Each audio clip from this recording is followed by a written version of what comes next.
The sports generals are on patrol, and let's welcome in the other generals to the show now. First, we got Mr. Brian Fraley, and then we got the other dude, Jay, or as we call him, or that is what we call him. I don't know what I'm talking about. I've gone crazy. Mr. Manilegs as usual. What's up? What's going on? I knew you guys were backstage. I just wanted to change things up a little bit. I like that intro, Josh. Thanks for bringing us in like that. Yeah. I wanted to do something a little more fun today. Spice things up a little bit on Exactly. I like it. Exactly. Keep you guys on your toes. You gotta. By the way, for those of you celebrating, happy Cinco de Mayo. Yes, happy Cinco de Mayo to all the amateur alcoholics out there. I hope you enjoy your day. Don't drink and drive. Yep. Everybody be safe and enjoy the holiday. Yeah. Call it Uber. Hey, B. Ward already said great intro, so maybe that's our new thing going forward. Yeah, that was clean, Josh. I really like that introduction. Should I bring that over to So What's the Catch? I like it. All right. Why not? Anyway, so we are here for – this is not So What's the Catch. This is the Sports Generals. We do this every Thursday from 12:30 to 1:30 here on the So What's the Catch Facebook page. If you haven't done so already, make sure you like, share, and subscribe to the Sports Journals YouTube channel. Like the So What's the Catch Facebook page, and make sure you like this video as well. Okay, got all that taken care of. Let's get down to business. So the NFL draft was this past weekend, and it was pretty underwhelming in terms of players selected and stuff. Like you said yesterday, Brian, I don't think this is going to be a very memorable draft looking back. Yeah, I would agree with that, especially without the Browns having a first round pick. We're used to being at the top of the draft. So waiting until after the first round to go was a little different for Browns fans. But yeah, I think of all the years to not have a first round pick, this wasn't a bad year to do it. Yeah. It's very different. Like you alluded to, now having the first pick in the draft, first round pick rather. So it's a little, it could be a little wearisome. But I think that it was a successful draft overall for us. And we're going to go a little bit more in detail throughout the show. But it definitely was a little unique, to say the least. You did end up correcting yourself by saying first round, but originally you said first overall. We've had the first overall pick in the past couple drafts back in 2017 and 2018. So you weren't far off by saying that, Jay. Yeah, I know. I'm aware. Yeah, unfortunately, he's aware. What if you had to give the Browns a letter grade for this draft? What would you give it? Me personally, it just kind of felt like an average draft. I didn't think we got anybody that was like, oh my God, we got this fantastic player. So it just felt average for me. So I gave them a C. Yeah, I gave them a little higher grade. I went with a B, just because I thought that they did a good job of filling our needs. They drafted the positions that we really needed help on. And it's hard to grade these guys before you see them on a field in NFL football. Right. So that's why I'm giving them a little more credit and going with a B over a C. I'm not going to hold it against them that we didn't have a first round pick, because that helped us bring Deshaun Watson to Cleveland. So overall, I think that it was a successful draft for the Browns. I think I went a little higher. I'm not going to say A+, but I'm going to say A-, B+, because, again, what did this draft accomplish? We were able to get our quarterback. Albeit it was a trade, we have Deshaun Watson. We are set for years to come off of that, making those trading away those draft picks, rather. And then for two, this draft, it was all about team needs. And everything that we needed, which was interior linemen, We needed a kicker, place kicker.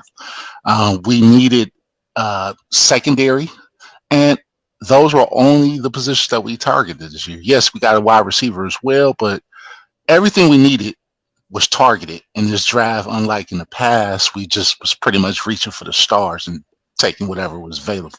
So it's like we had a plan in place. They took to that plan. They executed that plan graciously, and we got our quarterback as a result of it. So, Jay, what I'm kind of hearing you say is instead of just doing like best player available, the Browns said, okay, we need to target these specific areas and go after players that fit those areas. Is that? Absolutely. When you are a good team or a good organization and you draft well, you go more for what's the best versus the best available. What's the team needs, right? And this is the first time that I could think of in recent memory that we just went straight with team needs, and we didn't rush or try to trade up to take someone that maybe was a project. We sat pat. We took everything that fell into our laps. We didn't feel pressured. And I think the move that really sparked a lot of talk was the taking the kicker in the 4th round. But if you think about it, who else in our division took a kicker in the same round? So it seemed like we using our intel to say, hey, you know what? We think the Steelers might move up and try to get a kicker this round. So we probably need to go ahead and let's get that kicker as well. And it just seemed like it was a lot of strategy that was used, unlike in the past. But team needs is for good teams, and we are starting to find ourselves in that position now. Yeah, I agree with you on that one, Jay. To expand the conversation out from just the Browns, I think a lot of teams kind of did that. You saw, like when Detroit traded up from number 32 to, I believe it was number 12, if I remember correctly, to take Jameson Williams. I think that was them doing the same thing you were just talking about, recognizing a team need and saying, let's go get a big-time wide receiver. When New Orleans traded up to take Olave, I believe it was, I think that was the same thing. So I think that was a lot of team strategies was let's not just go for the best player available because we may already have a player in that role. Let's take a player who we think fits a role that we need to fill. Not to mention that this was a weak draft as well. So, it wasn't that many those sure bet Pro Bowlers in this draft. So a lot of teams probably adapted to that strategy because of that. Yeah, I agree with you, Jayson. I think that had a lot to do with it. When there's no real outstanding best available players on the board, what are you going to do? You're going to draft, what you need. That is why I gave, the Browns a B over a C, Josh, was because of that very reason. I did think that they stuck to the game plan.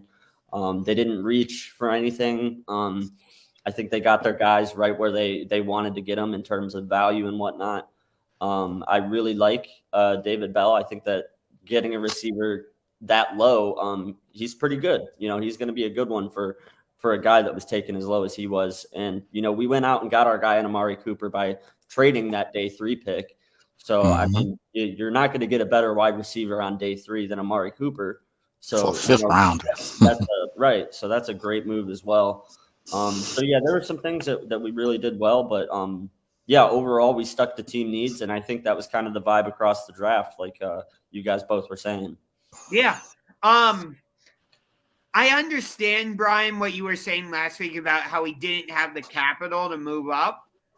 And looking back, I probably shouldn't have said anything about moving up because, we traded a bunch of our first-round picks to get Deshaun Watson.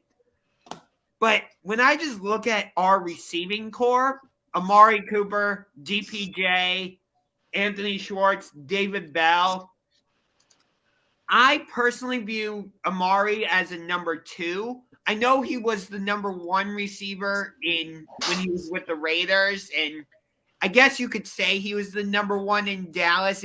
It kind of felt like him and CD were kind of interchangeable in that regard.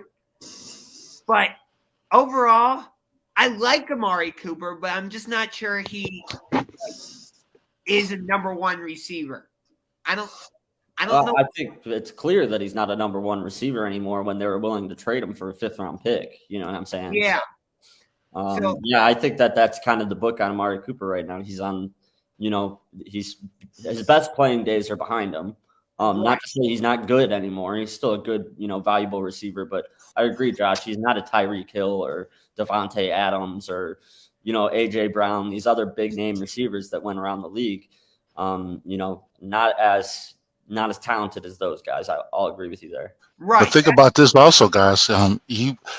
The last few years, he was technically the number one wide receiver for the Cowboys, and he did get multiple Pro Bowl selections. He also had over 1,000 yards receiving, leading the team.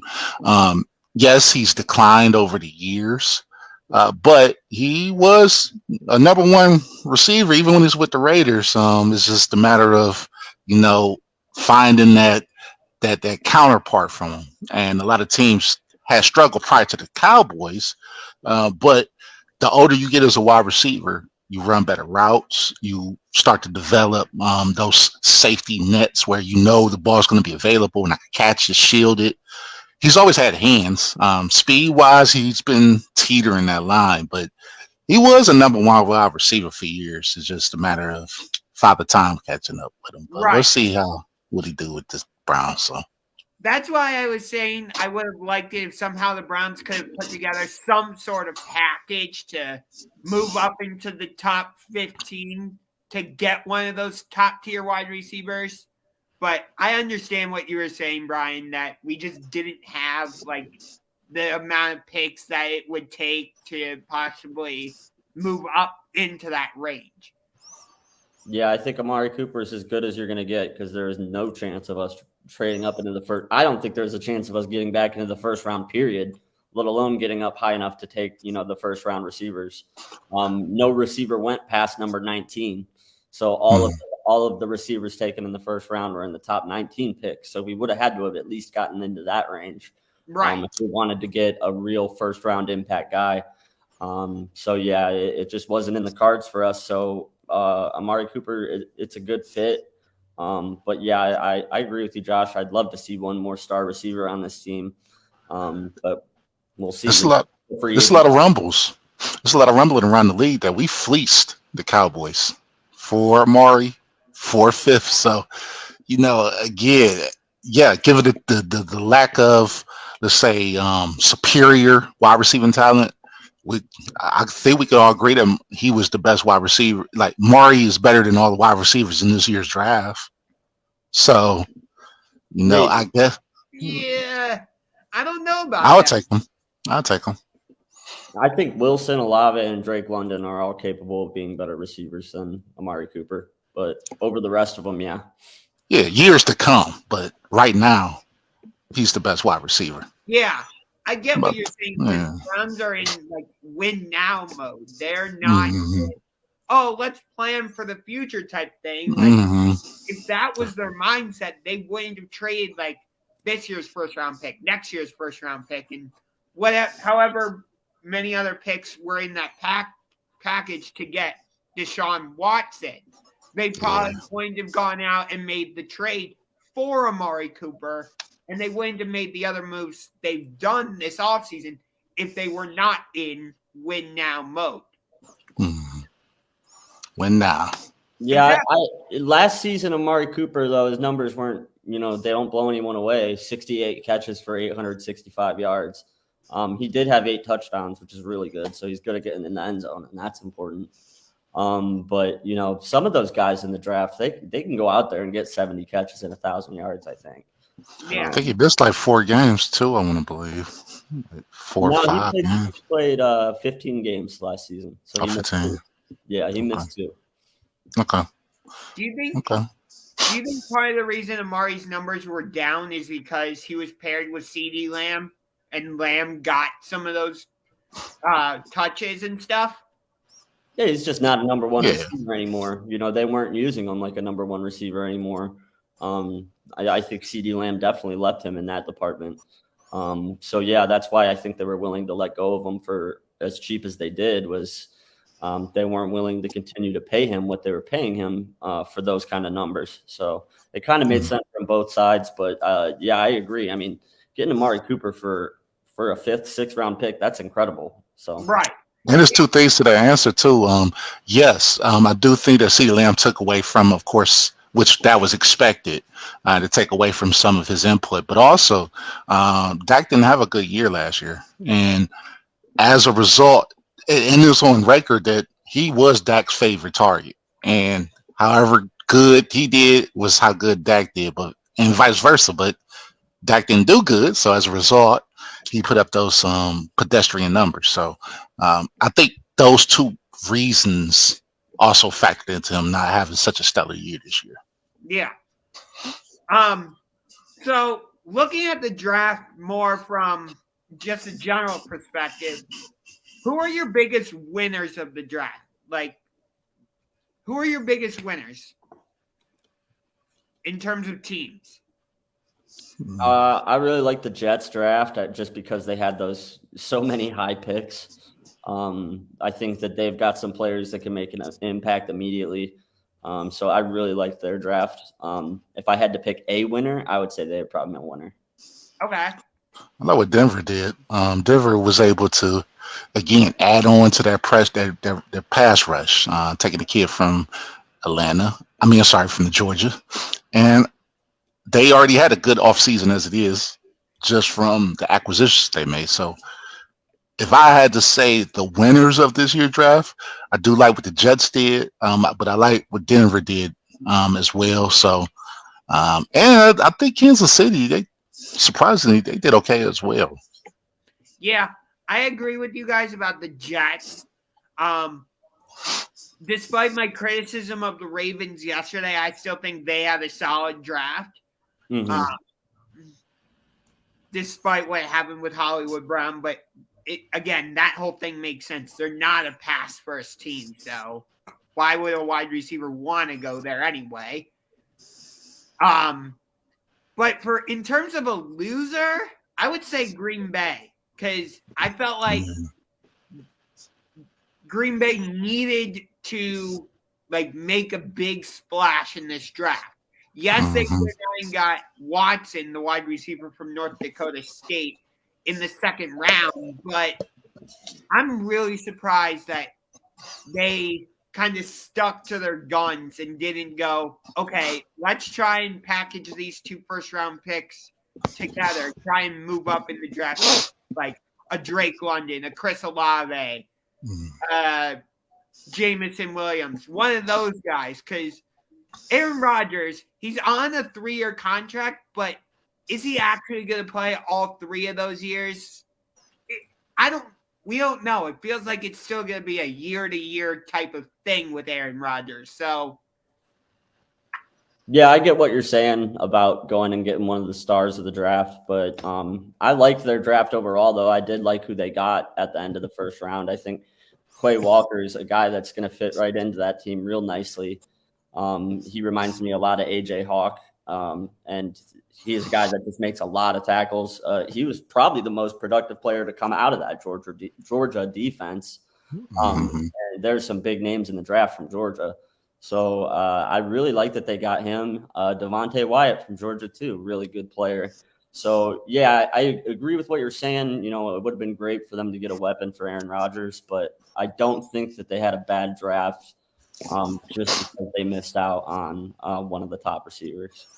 And I'm not giving any sympathy to Green Bay or, better yet, to Aaron Rodgers because, I mean, this is all his doing. You want to be the highest paid in the league and you want to be historically the highest paid quarterback. Where do you think you're going to get the funds to, compensate for this? So, I'm not really losing any sleep over them as well. I think they could have did better. They had 2 1s. They could have traded up. You can't tell me anything otherwise that they couldn't have moved up if they really wanted to target one of those wide receivers. They didn't, but they did get their defense shored up, and their defense is nice.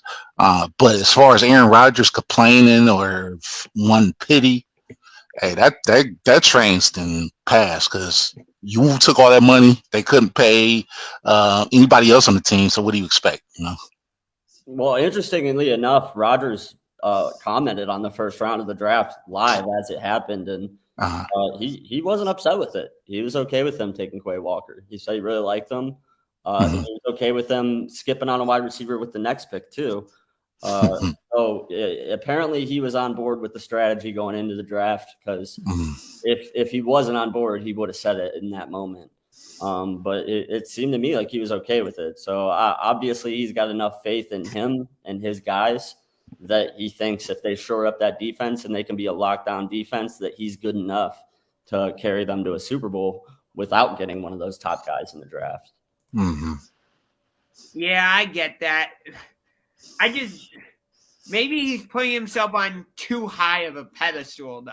Like, we view him as one of the top quarterbacks. There's no denying that, but maybe he's just trying to like build himself up a little too high.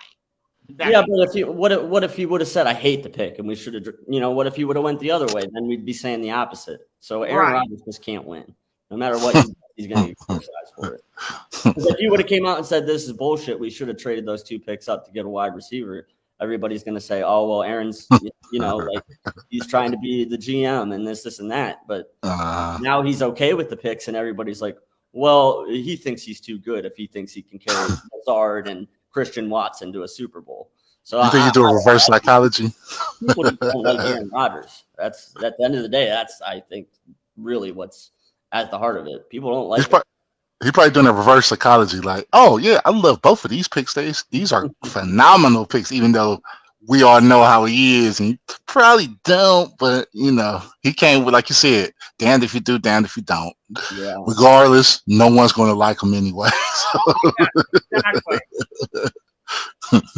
So probably the biggest storyline going into this draft, or one of the biggest storylines, because you had a couple, was, is anybody going to trade for Baker Mayfield? And the answer was no.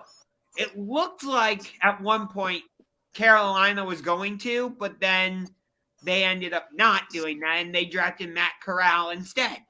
So, poor Baker. Yeah. Did you just say poor Baker?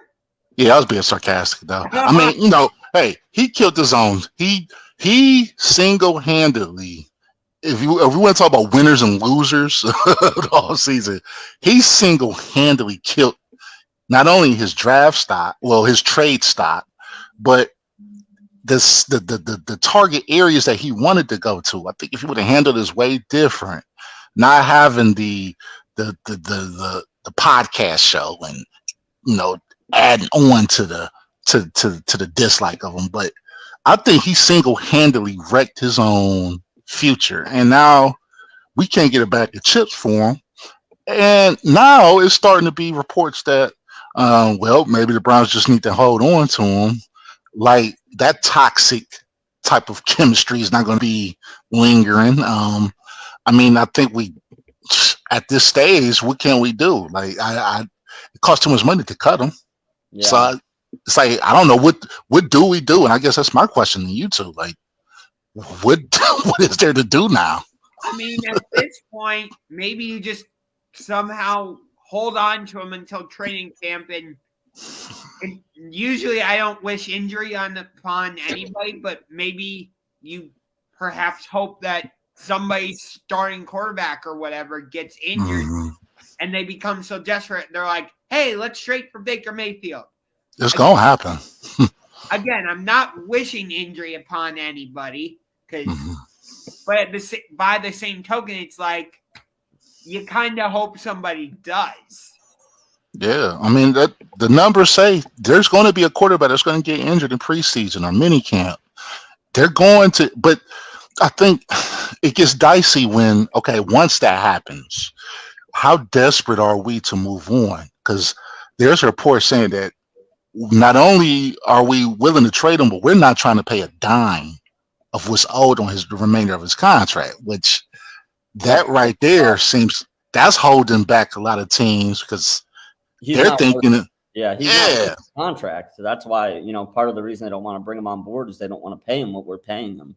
So that has a lot to do with it. So at the end of the day, I think that the Browns might end up just having to cut their losses and cut them because you can't keep them in the locker room. You can't invite them to training camp. You can't have them involved in, organized team activities or any of that stuff because you've moved on. He's came out and said, look, I don't want to be here anymore. Like, he's written his goodbye letter. Like, what are you going to do? Welcome him back into the locker room when you already have Jacoby Brissett and Josh Dobbs in there? He elected to have a surgery after the season. Yeah, I think that if something doesn't happen soon, cutting him might be the only option, honestly. Yeah. And at this point, I don't know if Pittsburgh early on was saying, hey, if you cut him, we'll pick him up. I'm not so sure the Steelers would do that now. No, not now. Mm-mm. No, they got too much tied up. Yeah. I mean, when you take a kid in the first round, and they never. When's the last time Steelers ever even took a quarterback in the first round, right? So, yeah, and I remember them taking a quarterback in the first round was Big Ben. Yep. And so they're going to pay. So this kid is going to play eventually. We know Trubisky's going to, screw it up sometime. Give him a shot, he'll mess it up, and then they're going to have Kenny Pickett in there before you know it. So. I think Steelers is off the board for that. I think Panthers might be off the board for it. Seahawks, I don't know, but everyone is an injury away, like you said, and it's going to happen. We don't wish injury on anyone, but that's going to happen. It's the nature of the beast. Right. It's interesting that Seattle didn't draft a quarterback either. They didn't. I was just going to say the same thing. Like, you're telling me, Seattle, that you'd rather have Geno Smith and Lock over Baker Mayfield. That's clearly the message they're sending. And I'm just looking at them like, are you kidding me? And that's the message I'm receiving. And I wonder if Baker's receiving it as well, because that's got to be a pride hurter. Like, I'm not even better than Geno. And I got nobody to blame but myself. Right. He's really screwed this up. Yeah, Geno's been a good locker room guy, and he's been willing to, fit whatever role his team has needed him in, and for that reason, he's extended his career and is still in the NFL. And Baker, on the other hand, has not lived up to, his contract. He hasn't lived up to his draft pick. He hasn't been a good leader. He's been a problem in the locker room. So it's like, no wonder they value those two over Baker. Yeah. I just don't get it, man. He could have honestly, and I know he hasn't, and I know he won't. I know he's not watching this show, which he needs to, but if you can use this as a tool to rebuild your career, man, like everything that's at stake now, you swallow your pride, you report to camp, you're not being in the media, you're not bad mouthing your teams, just going out there, taking your reps, leading the team. We know that Watson might get suspended, so use it as an opportunity to rebuild your trade stock. Like, I don't understand how he doesn't see that. Especially all these teams passed on you. So we know he's very vindictive that way. None of these teams took him, like basically traded for him in the draft. So they basically saying, screw you. What we have is better than what you are. So use this as a motivational tool to redefine and recreate yourself. And I just don't see him doing that. And that's unfortunate. Yeah. The other interesting thing with this is, we just mentioned how the Seahawks said, nope, we like Drew Lock and Geno Smith better than you. How about the Houston Texans saying, yeah, we like Davis Mills better than you? So unfortunate. Nothing against Davis Mills. Maybe he turns into a good quarterback. Who the hell is Davis Mills? Ironically enough, he might have been the number one pick in this draft if he was in this draft. But still, that's not saying much. Exactly. That's not saying much at all. Right. Davis Mills, I think, is only in his second or third year in the NFL. Yeah, this is second year. And again, this is not an indictment on Davis Mills by any means. Just the fact, though, that the Texans are willing to say, yeah, we like a second-year unproven quarterback more than Baker Mayfield. If that's not an indictment on Baker Mayfield, I don't know what is. I agree with you, man. Yeah, like you said, actually you alluded to, Brian. They said that had he got drafted this year, he probably would have been the first pick. And I know that the Texans were real big up on him last year when they actually drafted him. But I mean, you can't tell me, but like, who would have known that coming into it? Baker Mayfield would be struggling to get on the roster, let alone against Davis Mills. Never would have thought that at all. I think it's hilarious. It is hilarious. Yeah, I love it. I love this tire fire, and hey, just keep it burning. Yeah, I mean, until something happens, whether Baker Mayfield gets traded or the Browns cut him or something happens, the tire fire is just going to keep burning. You know, Andrew Berry was quoted as saying that one of the things that helped him improve overall as a GM this year was patience, right? And some are saying that he's probably applying that to the Baker Mayfield situation. Like prior, he probably would have got rid of him, but he's learned to be patient and he can wait this out however long as it needs to be waited out. We waited in the draft. We didn't trade up, trade down. We just took what was available and fell in our laps. His patience, which Baker doesn't have that. So this could be up to Andrew Berry's likings. We'll see. You know what would be an interesting narrative? The Texans traded us Deshaun Watson, their starting quarterback. It would be funny if we turned around and said, okay, Houston, we'll give you our starting quarterback back.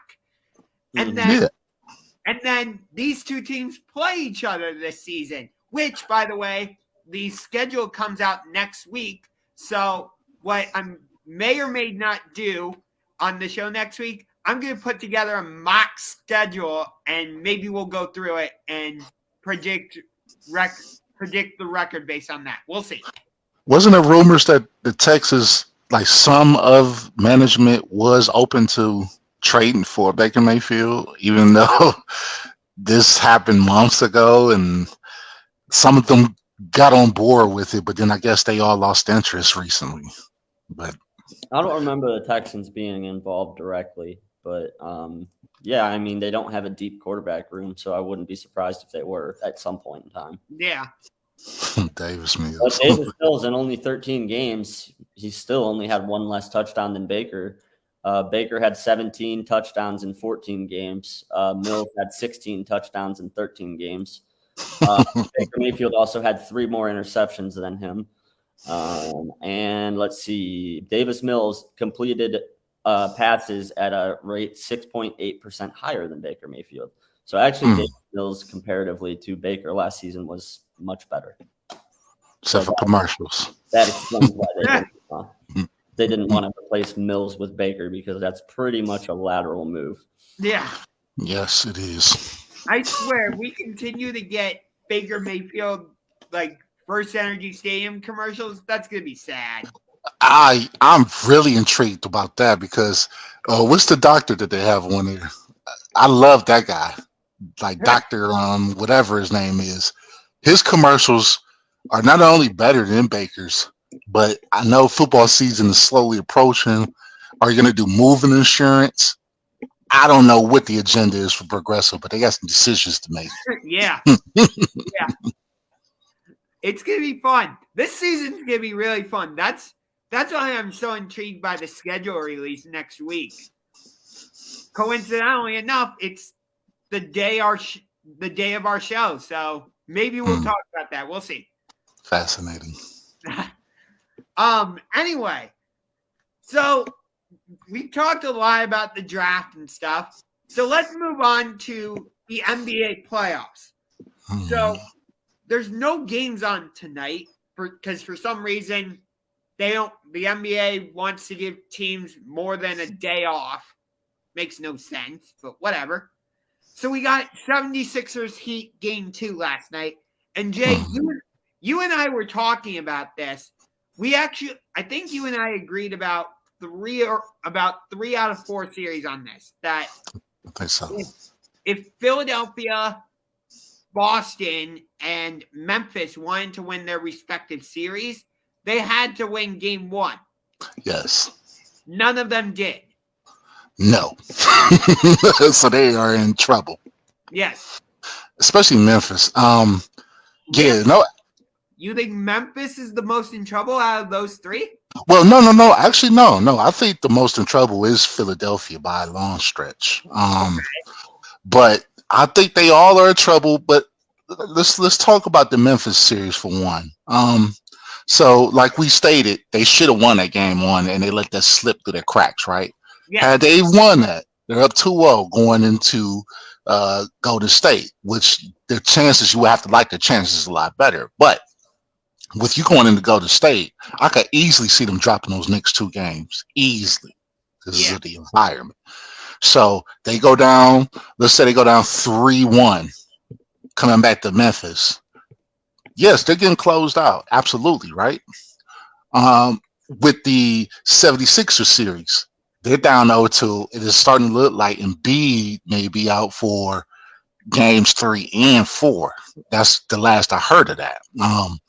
They can't obviously win with James Harden. He looks like a shell of himself. Looks out of shape. Maxey look like he's carrying the team. And it's just, they don't have the, you know how, like at the end of the season, they had more camaraderie. It just seemed like they just going through the motions and no one really likes each other, man. And it's always that cloud that follows James Harden. So I wonder if they're starting to feel that as well. But they could possibly win game 3. I don't know, but I don't see them winning 2 in a row. So I could easily see the Heat going up 3-1, coming back to Miami, closing them out. Milwaukee, that's a little different, right? Milwaukee was coming out guns a-blazing in the first game. Boston neutralized it, but it was still close. So I could easily see that series going 7 games, unlike the other series. And then, it's just showing that what it shows on paper ain't what it shows when it comes to playoff basketball. Throw all that stuff out the window because this ain't regular season. Yeah, I understand that. I agree with you that Philadelphia is the most in trouble, but I would say the gap between them and Memphis is extremely close when looking at that. Mm-hmm. Mostly because of what you were saying.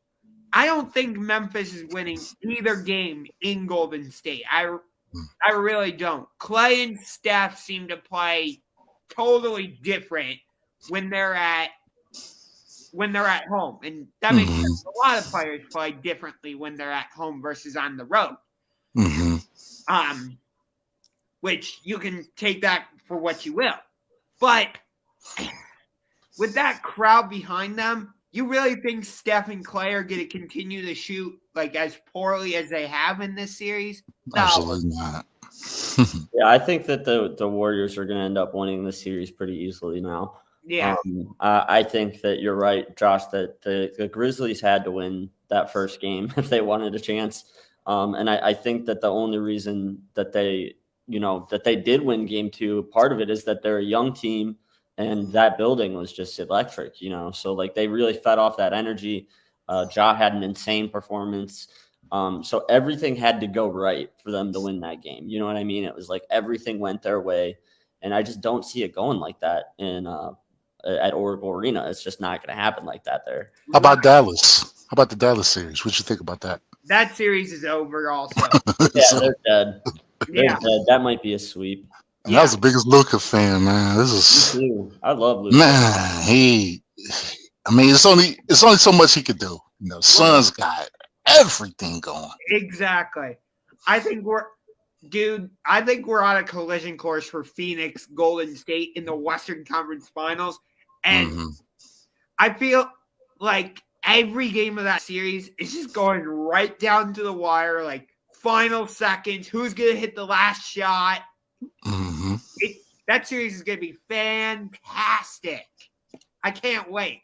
Yeah, I agree. I think that's the best matchup of the postseason, best potential one. Yeah. I do I like agree. the Boston-Milwaukee matchup, though. I think Yeah, that I agree. I think this is a great series. And I still pick the winner of this series to make it to the finals. I agree with you on that. Yeah, I think these are the two best teams in the East. Mhm. And I don't think that Miami can hang with either one of these two teams. So. Yeah, I agree with you on that one. Like, Miami, they're the best team in the East according to record.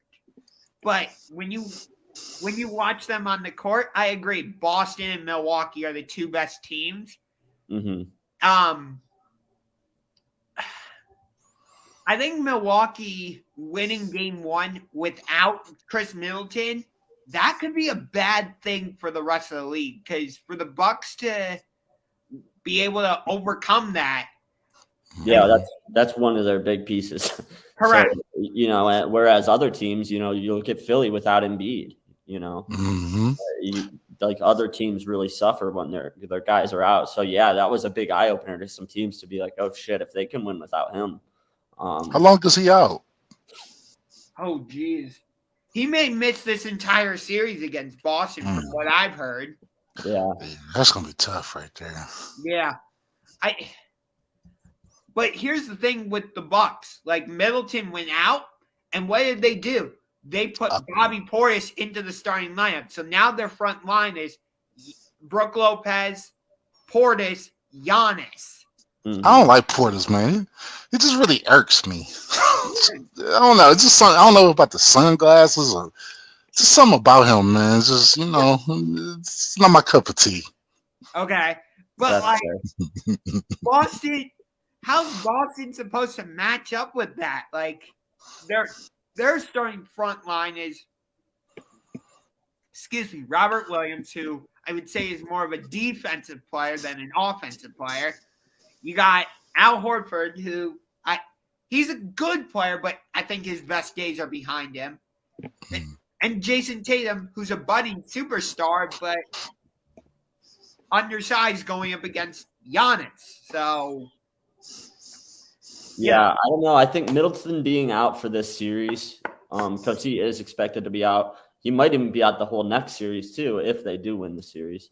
But yeah, that's why yesterday, Josh, I said I'd like the Celtics to win this series. I think they did prove they can win without him, but I still think they're much, much better with him. So yeah, I like the Celtics to win this 1-7. But it's close. It's razor thin. Yeah, I see what you're saying, Brian, but here's my thing. In order to win game two, Boston needed to make a lot of three-pointers. Like, they were crazy good from three-point range. I don't remember exactly how good they were. I'll look it up right now. 46.5%. So, yeah, really good. Almost 50% from three. So, I just don't know if they can replicate that the rest of the series. So, that's why I'm leaning more towards Milwaukee. I trust them to... Yeah, but they won by 23 points. So it's not like they won tight. You know what I mean? So even if they don't shoot the three ball like they did, they still got 23 points to make up. So I don't know if that's the difference or not, but I see what you're saying. Yeah. It's just like, it's hard for, when you shoot that well, it's hard for you to replicate that. Mm-hmm. Especially on the road. Exactly. So I would say these have been fantastic playoffs overall. Yeah, they've been good. No pun intended, but not as much firepower as probably the UFC matches that's set up for this weekend. But they've been solid. Yeah, we'll get into the UFC towards the end of the show, because there is a big pay-per-view this weekend. But anyway. A couple of the first round series were duds in that, like, you knew Milwaukee was going to beat Chicago. You knew, New Orleans pushed it to 6 games against Phoenix, but you're just like, there's no way the Pelicans are actually beating the Suns. Right. Miami destroyed Atlanta. So it's just like, that was a bit of a dud in that regard, but at the same time, these second round matchups have made up for it. Yeah, my fear is that the Eastern Conference Finals are going to be a dud, because I do think that that's just a mismatch for either of those two teams. So yeah, this might be the best basketball we see in the Eastern Conference playoffs until the finals. Unfortunately. So let me ask you this then, based on that. So in the WNBA, they do it where, if I remember correctly, the finals could end up being like 2 Eastern Conference teams or 2 Western Conference teams. I'll have to double check on that, but if that is the case, would you like to see the NBA adopt a similar thing where, like, let's say the Celtics and Bucks were to meet in the NBA Finals? Or, like, we get Warriors Suns, not in the Western Conference Finals, but for the NBA Finals. Would you like something like that? No, I think the time's passed for that. I think during the heyday of the LeBron era, they probably could have been good with trying to incorporate that playoff style. But now that the East has caught up, or some will say surpassed to us, I think they need to just leave it alone, let it play out. But a couple of years ago, they probably would have had some type of traction with that for sure. Yeah, there was for a while there when the Western Conference just dominated the NBA. I would have been on board with that, Josh. But now I think I'm with Jayson. I think the problem kind of fixed itself. It was like something that the tide turned. It was only a matter of time, and now I think the time has come. We've seen the Bucks win, we've seen the Raptors win. These are small market teams in the Eastern Conference winning titles. The Cavaliers, them too. So when you look at 3 small market, 1 Canadian team and 2 Midwestern teams winning the finals in the past 5-6 years, like the East has really caught up, and so I think that right now this is the way it should be. I do think that, it could lead to better matchups ultimately, but I just think that it's not bad enough now that it needs to be shaken up. It's like, if it's not broke, don't fix it type thing. If the playoffs really get bad, then we'll revisit it next season and, go from there. But right now, I think the NBA is in a pretty good spot. Okay, that's fair. So I think the NBA wanted parity really bad. I think they wanted a team like the Cavs to win. They wanted a team like the Raptors to win. They wanted a team like the Bucks to win, because now you've got Middle America's involved in the NBA again, and for a long time we weren't. It was the Boston Celtics, the New York Knicks, the Los Angeles Lakers, and whatever Western Conference team at the time was up there, and Golden State and. Shoot, even once upon a time, Sacramento was a really good Western Conference. It was loaded too, man. So there was a time when the entire middle part of the country was just left out of the basketball conversation, and that's the days are behind us. So I like the way that it's built now. I think it's definitely an interesting idea and worth talking about. But no, I think that not yet. Okay, that's fair. So we only have 10 minutes left in the show already. Time flies when you're having fun. So Brian, shit to talk about today. So I know, Brian, we have game 2 tonight at Madison Square Garden. What do you think? Can the Penguins take both games in New York? No. I mean, I think winning game 1 was really kind of miraculous. It took everything they had in them to win that game in the third overtime with the backup to the backup goalie in. But Domingue, he came in and did a really nice job and stopped, I think it was 17 or 18 shots, didn't give up a goal. But I just don't know that he'll be able to sustain that for 3 periods against the Rangers. And then the other thing is we have a really tough time scoring on Shesterkin. We only scored 4 goals on him in 4 regular season games. And even though we did score 4 goals last game, it took 79 shots to get there. So he was still saving 95, 96% of all the puck shot at him. So it's going to take him having a bad game and us having a really good game. But it's possible for sure. After seeing what happened last game, anything's possible. Yeah. If you would have told me that DeSmith would go down in second overtime and Domingue would come in and we would somehow win that game, I would have told you you're crazy. Yeah. So, yeah, anything's possible. It's a veteran team. They've been there. They've done that.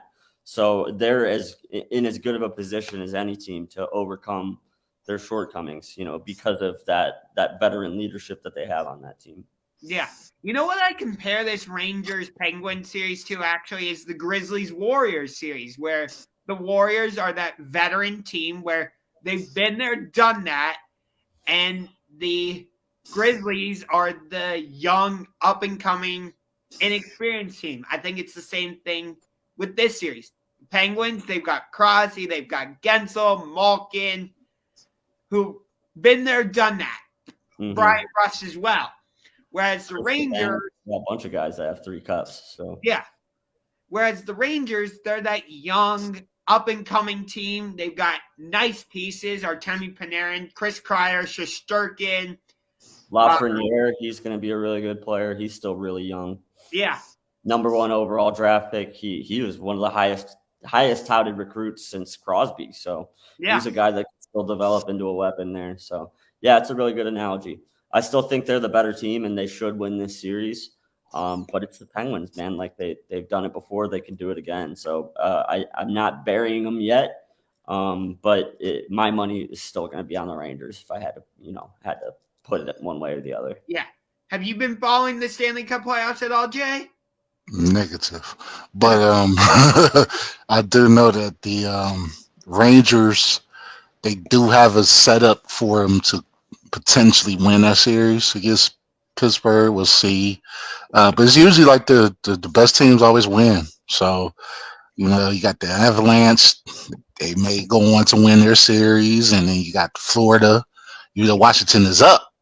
I can still see Florida eventually taking the lead in that series and closing them out. And then you got the Stars and the Flames. I like Calgary, but, I'm not really that big of a hockey follower to give a thorough analysis, but I bet on these teams during regular season, and the teams I usually would bet on are the teams that's winning. So, yeah, cream rises to the top in the postseason. That's the great thing about the Stanley Cup playoffs is it really separates teams. And at the end of the day, I do think that New York's a little bit deeper of a team, and they've got a great goaltender, probably the best goaltender in the NHL right now. Whereas we're dealing with, Casey DeSmith, who was already a backup goaltender, and now he's out. So now we're playing with who at one point in time was an emergency goaltender. So yeah, it's a really bad situation for the Penguins to be in, and that's the only real reason that I came into the series going, New York's probably going to win it. Yeah. If Jari's healthy, totally different conversation. Yeah. Penguins actually had to call up Dorio from Wilkes-Barre Scranton because of their goaltender situation. How did and I briefly know how that works. So if I understand this correctly, you only got one backup goaltender, and then if something happens to him, they got to get somebody off the street or somebody that signs up for it. A lot of teams have minor league systems that are close enough that they can commute in a day's time. But some teams, like if you're on the road and a guy gets hurt and a guy can't catch a bus to the game, they have these backup emergency goaltenders that are people that a lot of them have full-time jobs, but every team has one. Every team's got a guy that if something goes down, hey, you got to be ready to get up and play. It does not happen very often. So when it does, it's a big story. But yeah, that's the reality of it. You had it pretty much on the nose. You're like, it can't be that way, can it? But it is. Yeah, I watch the TV just some random dude that he work at a factory and he's like, oh, you got to play tonight. It's like, yeah. I mean, just off the strip, you playing in NHL, you got to be a tough dude. You got to be cut differently to work to play in that league. And then you ain't practice, you ain't skating. I just feel like you need a little bit more training than just a couple of hours. All right. I just think that goaltender in the postseason is probably the most valuable position in hockey. If you've got a goaltender that gets hot, you can be a team that barely made it by the wild card, but ends up, making a run at the cup. We've seen teams do that in the past that weren't expected to make a run, but a goaltender got hot and, it launched their career. Like a lot of guys get their start by having good performances in the Stanley Cup. Yeah. Shesterkin, I'm not sure exactly how you say it. Igor He's a stud, man. I love that kid. Like he looked amazing. In my opinion, he was still the player of that game, despite losing. Yeah. Hmm. All right. So we got about 5-ish minutes left. There's a big UFC pay-per-view on Saturday. I'm going to try and watch it. I don't know if either of you are. But in the main event, we got Charles Oliveira defending his lightweight belt against Justin Gaethje. I got Oliveira winning this fight. I just think Oliveira has way more tools to win this fight, whereas like Oliveira can submit you, he can knock you out. He can win this fight if it goes to the ground. He can win the fight if it stays on the feet. Whereas when I watch Gaethje, I think the only way he wins is if it stays on the feet. He seems like a pure striker to me. I haven't seen like any type of ground game from him or anything. Well, Yeah, that's a very good assessment of his game. Yeah, I like Oliveira in this fight a lot. I agree with you. He's got way more tools in his tool belt, black belt in jiu-jitsu, whereas Gaethje's more of like a power guy. If he's going to win, it's going to be one on his feet. Oliveira's, already beat the best of the best up and down this division. Poirier is the only other one really that I think is even in position to fight Oliveira again. I just haven't seen enough from, Makhachev or Dariush or some of these other guys down the list. So at the end of the day, I think after Oliveira wins, we might see an Oliveira versus Dustin Poirier. Would it be part 2 or part 3? I know they fought part 2.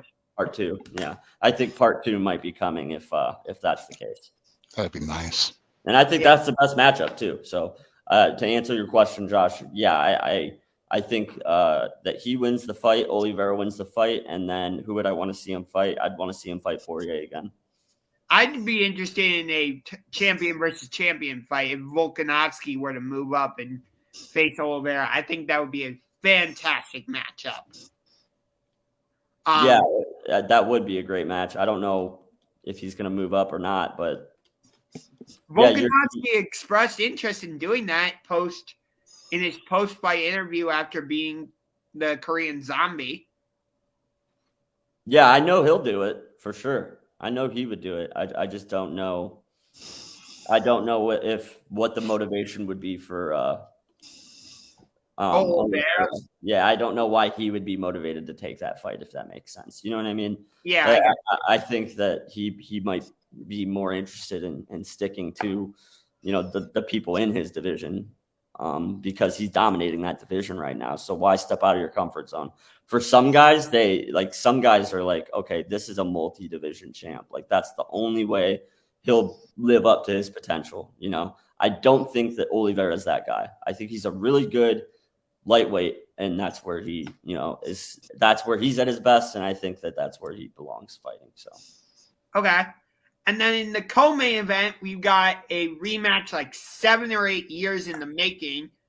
Rose Namajunas is defending her strawweight belt against the original strawweight champion, Carla Esparza. I think I haven't seen much of Esparza. I've watched more Rose Namajunas fights. Mm-hmm. But based on what I've seen, I think Rose is going to be able to win this fight. I don't think Carla is going to be an easy opponent for her. I could see this fight going to the judges. If it doesn't, Rose probably gets the win in the championship rounds 4 or 5. Mm-hmm. I think that this one, it's Rose by a landslide. I just think Rose has gotten so much better in her last few fights. And that first time they went up against each other, not the same fighter whatsoever. Agreed. Rose is 4 inches taller. She's got 2-inch reach advantage. And it looked really good in her last fight out.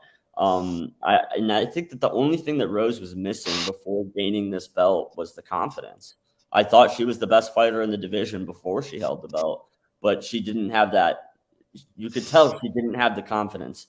And when you saw her finally overcome that and win that belt, you saw her pre-fight, saying, I'm the best. I am the champion. I am the best. It's just like she seems like she's overcame that mental part of the game that she used to struggle with. And because of that, I think she's really scary right now.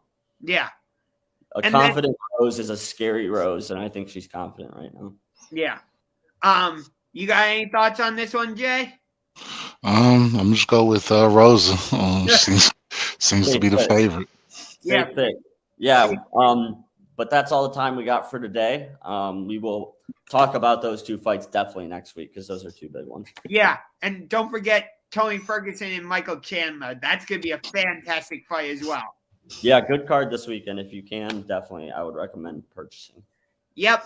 But that is going to be all the time we have on this week's episode of the Sports Generals. Thank you very much for tuning in.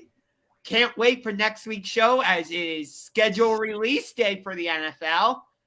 I'm super excited about that. But before we go, make sure you, like I said at the beginning, make sure you like this video, subscribe to the Sports Generals on YouTube, like the So What's the Catch Facebook page, subscribe to Manalytics as usual, subscribe to Brian Fraley on YouTube, and subscribe to Unger to the Max. You guys want to plug anything else? You did it all, brother. You got it. Also, listen to what is your podcast, Brian? Guarding the Corner. This is Believeland Podcast. I actually have to go because we're getting ready to record that in a few minutes. So, yeah, make sure you guys check that out too on thisisbelieveland.com. All right. Link to that podcast will be in the description of this video. See you next week. Peace.